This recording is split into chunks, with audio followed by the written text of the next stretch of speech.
This is Southern Cross News with Joe Palmer.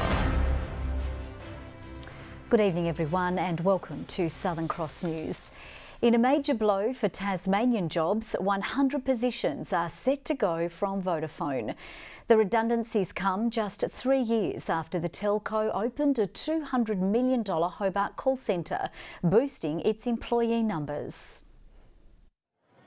Vodafone is hanging up on its employees after a drastic decline in calls and phone complaints. Obviously this is not an easy decision for us to make, and we're well aware that this has a very significant impact on people and their families, so we're working through that. The company met with Hobart staff this morning. Employees told it's following through with a proposed restructure, something it says is driven by a radical digital shift. We're looking at voluntary redundancies, we're looking at redeployment, with us paying the relocation costs if we can find another job across Australia. Currently 400 staff work in the Hobart office, up to 100 will go. We're trying to do it quickly in order to bring the uncertainty to an end, but we want to do it properly. We hope we'll finalise it in a matter of weeks. What we want to hear from the state government is what have they done to try and protect these jobs. This is not something that we were aware was going to happen. It is a devastating blow for the people concerned. We will immediately engage our schools response unit to touch base with people who are being affected. The state and federal governments helped Vodafone fund the opening of its multi-million-dollar Tasmanian call centre in 2015. We're very grateful for the contributions from the state and federal government, but that's a very modest sum of money, about $4 million compared to the $200 million that we've invested. If we're able to secure and reclaim anything that we are entitled to as a result of agreements being broken, then we will do that. Vodafone will now go through a reconciliation and audit process and says we're never keeping any money we're not entitled to. Monica Dadson at Southern Cross News. Well, after years of promises and design planning, a new Bridgewater bridge will soon be built.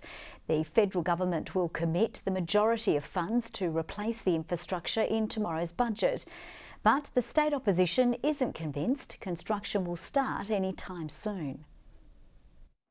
It's our state's most politicised bridge. Now the infrastructure minister believes the games are over.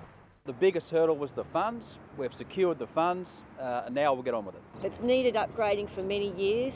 RACT has been lobbying hard both through state and federal budgets to see investment in this infrastructure, and today we're very excited to see that come to fruition. The existing bridge will remain as it's heritage listed and will continue to be used for rail. The new bridge is expected to be built beside it, costing $576 million. The federal government will commit to funding most of it in tomorrow night's budget. The state government says it will invest the rest in its forward estimates. The announcement by the federal Liberals clearly has caught the state government on the hop. They've now rushed out an extra $70 million as a part of the commitment to this announcement. We want to know where that money is coming from. 200 construction jobs are expected to be created, but exactly when work will begin is unclear. There's already some design concepts that have been drawn up. We have to discuss with the federal government the time frame, but as soon as possible. For the last 4 years, the state Liberals have really ham-fistedly approached the development and the upgrade of the Bridgewater Bridge. And I think Tasmanians are over the spin, they're over the politics and the delay. A previous coalition government funded this bridge in the early 2000s. The then state Labor government couldn't get its act together and participated in the rephasing of the funding to other parts of the state. $400 million to improve safety on the Bass Highway is also expected for Tasmania in the federal budget, along with $60 million to upgrade our railways, taking more trucks off roads.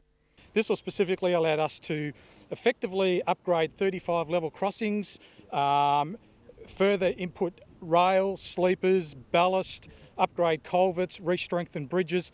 Clearly this is an election budget from the federal Liberals. Well, obviously our target is to win back seats here in Tasmania. We lost 3 at the last election and we'd like to win them back. Monica Dadson at Southern Cross News. A 39-year-old Mayfield man has fronted court, charged with allegedly assaulting a 90-year-old Launceston grandmother in Invermay last month. Shane Weldon today pleading not guilty to 2 counts of assault and has been committed to stand trial in the Supreme Court in July.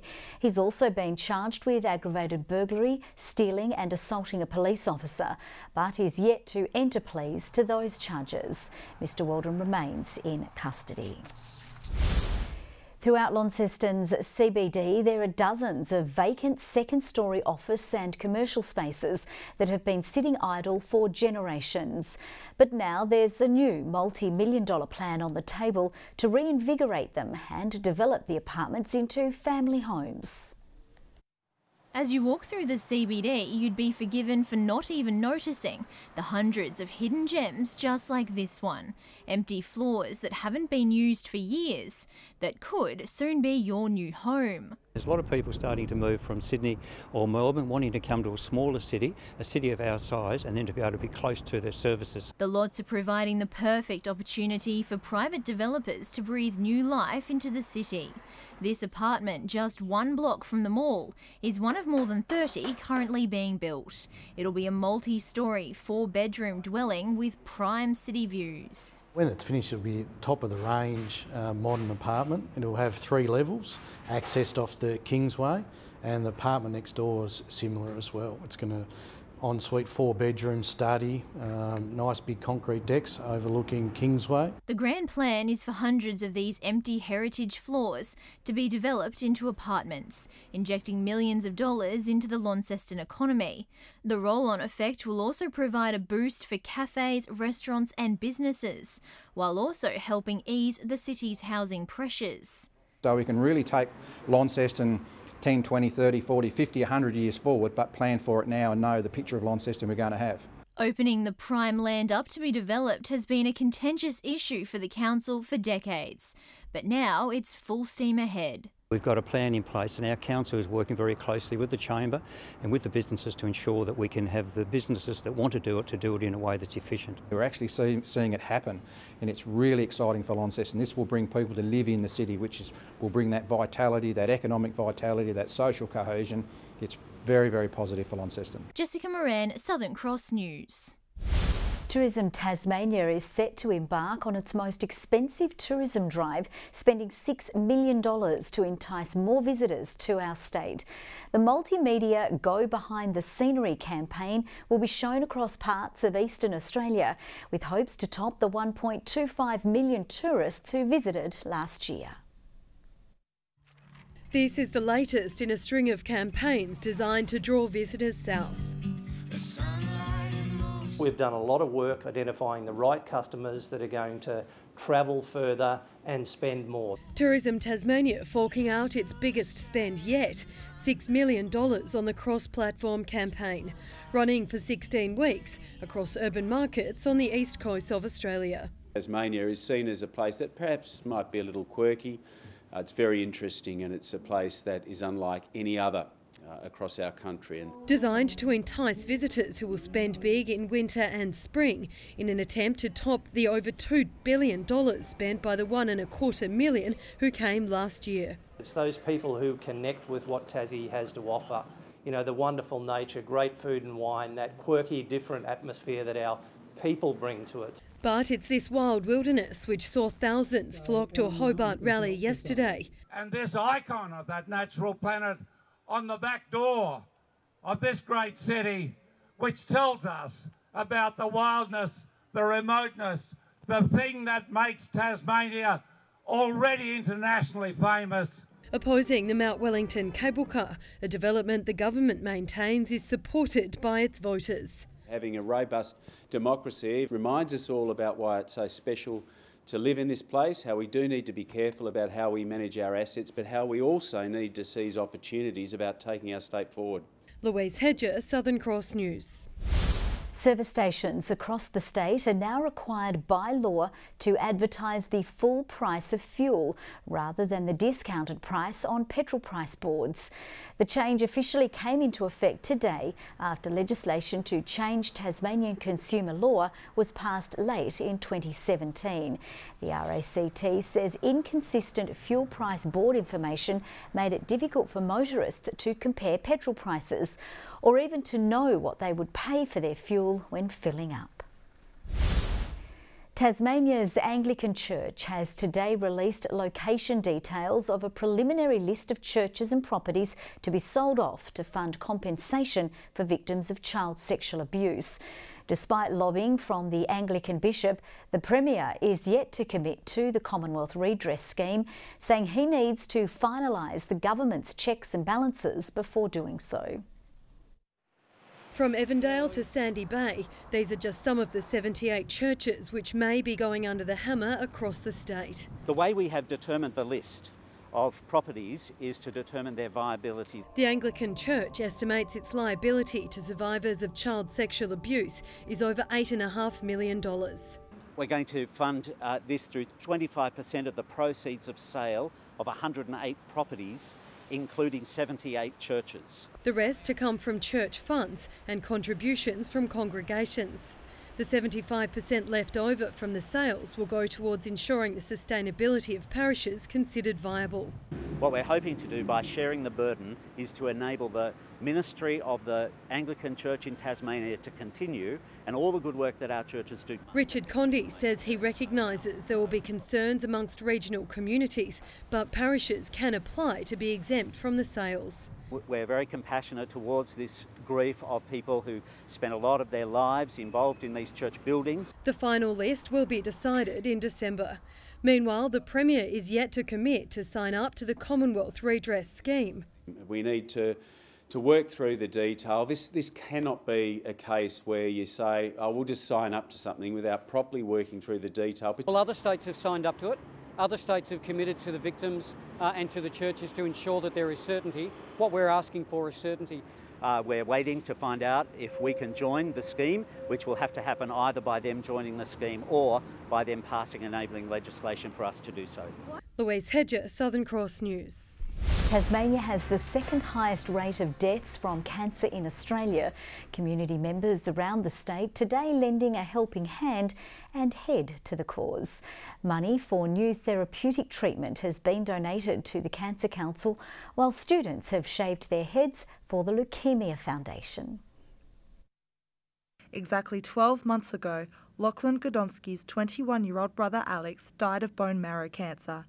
Today, the 18-year-old Guildford Young College student sat in front of his schoolmates, shaving his head in memory of his sibling.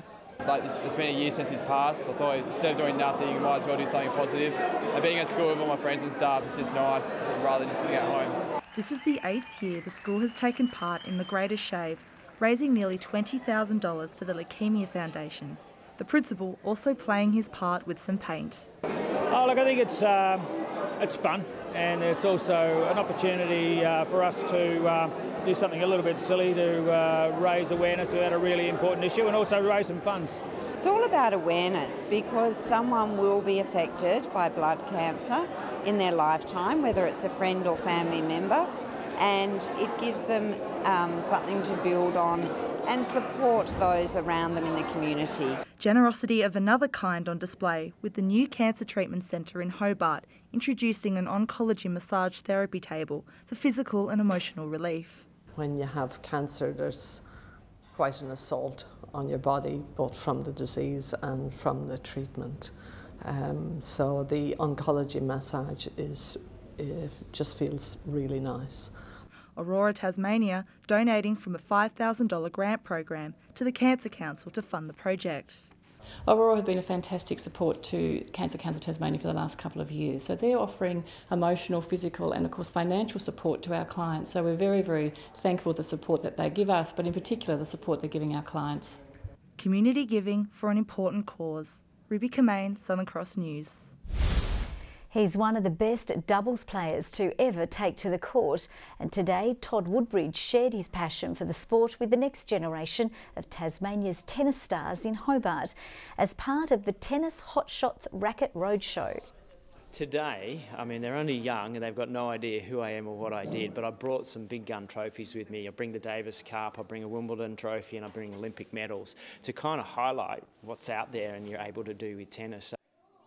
The program will see 110,000 rackets delivered to students around the country by the end of the year, with the 22-time Grand Slam champion set to visit students in Burnie tomorrow. A program ensuring a brighter life for Tasmania's troubled teens is now paying dividends for our furry friends. 30 rescue chickens have been given a new home thanks to participants in a police program. Though currently inhabited by little creatures, this coop will soon to be the new home for some lucky birds. It's fantastic. At the moment it's being used for rabbits because we have had a massive number of rabbits come in, but yes, it'll be very handy to have it for a chicken coop as well. Built and donated by 9 members of Project Booyah, a 19-week police-run mentorship program aimed for at-risk teens to develop useful skills. A lot of team effort, yeah, and communication with like using all the tools and stuff. As you can see from the chicken coop, these guys have been to Bunnings, learnt to use tools, occupational health and safety, and have constructed the chicken coop that we've donated today. It's been great, and it's great to have them come here too, to have them actually come and see where their project ends up and how it will be used and meet some rescued animals. The chickens will be living in Brightside Farm Sanctuary among the flurry of rescued farm animals and greyhounds. Community projects like this one central to the farm's success. We rely 100% on public donations and support, and we wouldn't be here if it wasn't for the wonderful people that support Brightside. The coop will also be used to house other small rescue animals. A brighter future forecast for all involved. Ruby Kamain, Southern Cross News. Dozens of people carrying garbage bags will walk our train lines next week for the state's first Clean Up the Rail corridor event. Tasrail says people who dump items often don't understand the impact it has on drivers. When they come around the corner and see things piled on the track, they don't know whether that's a person standing in the track, particularly as it starts to get dark. And if they're not able to react quickly enough and they do hit especially a heavy object, that could potentially result in that train derailing off the side of the track, and someone could be very seriously hurt. Rochely Football Club and community members will clean up the track behind Mayfield on May 19. Transport company Gradco will also start lifting heavy items from tomorrow. A look now at the day's business and finance news thanks to Tasplan, your super fund. The Australian share market has ended Monday higher after a positive Wall Street lead and booming global oil prices led to early gains, particularly among mining and energy stocks. The ASX 200 index has risen by 21.6 points. Just a short time ago, the Australian dollar was trading at 75.14 US cents and 107.13 New Zealand cents. Clarence coach Jeremy Webberley says the best is yet to come after the Roos put the competition on notice by dishing Glenorchy up its first loss of the season. Fielding 8 fresh faces for the match, the side's youngsters stepped up, with belief now well and truly back within the group. Injury-free and back in form, the Roos coach was instrumental in the weekend's upset win at KG5, slotting 2 majors for the match, including this one from the boundary at a crucial stage of play. Yeah, I'm enjoying it. Finally getting a half decent crack on it, and the body's feeling really, really good. So hopefully that can continue. With Roos ruckman Wade Wall going down early with injury, Ryan Bailey not only filled the void but earned himself the nod for best on ground. Jez spoke to us about it all week, and we just sort of really hyped ourselves up for the game, and to come away with the 4 points was outstanding. Nothing better than going out to Glenorchy and beating them out there on the home ground. Several of the side's best remain out with injury, but the Roos young talent proved their worth against the more experienced Pies, and Webberley is confident it's a sign of things to come. They were good, weren't they? So it just goes to show if you bring that, we can beat anyone. And following their impressive 32-point win over the heavily favoured Sydney Swans Academy, the Mariners will have a chance to get through the National Under-18 Series undefeated this weekend. Fraser Turner was one of the side's best against the Swans, even earning himself an honourable mention from AFL talent manager and legend of the game, Kevin Sheehan. I think it's just that we play for each other and team first footy. and just playing for Lance and all the coaches, just really want it. The Mariners take on the GWS Academy side at the Twin Ovals this Saturday.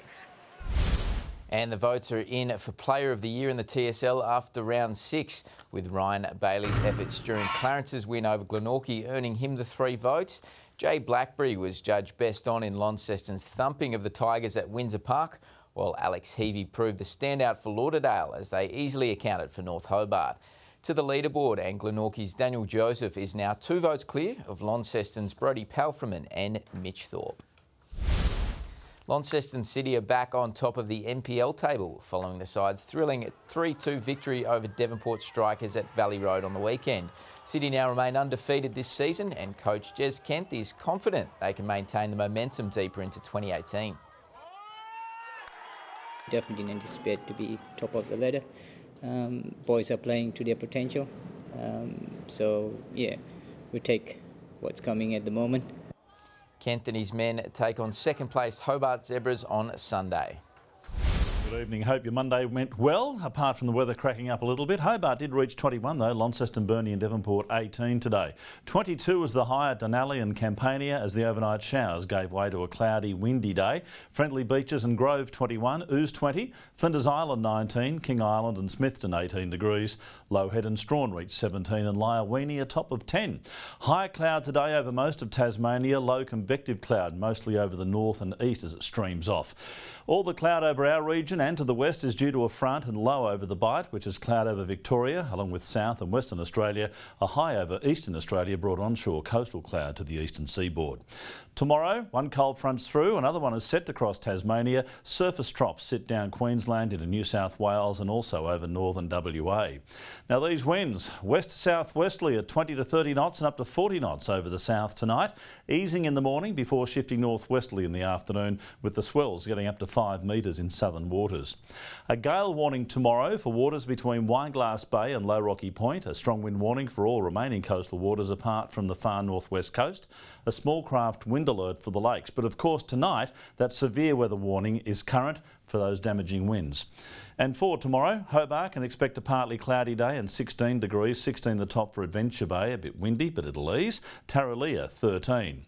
Launceston, mostly sunny and 16 degrees, 16 also for Devonport and Bridgewater with a bit of cloud but plenty of sunshine as well. Burnie becoming cloudy and 16, 15 the top for Strawn with a late shower. Marrawar 15 degrees. And for St Helens a sunny 17 along with White Mark on Flinders, and sunny also for Swansea and 16 degrees. On Wednesday, showers over the north and west extending statewide in the afternoon and evening. Showers on Thursday more concentrated over the south and east, and more rain and showers on Friday with possible heavy falls. Further north and partly conditions tomorrow for Perth, Adelaide, Melbourne and Sydney. Showers and 23 forecast for Brisbane and a sunny 35 in Darwin. And we've had wind gusts of over 100 kilometres an hour in Hobart and more coming in the next hour or so, and windy right across the state. Joe, no time to wish you and Andrew a happy wedding anniversary. We'll leave that till next year. Okay, fine with me. Thanks, Murph. That's all from the team. Have a great evening. Bye-bye.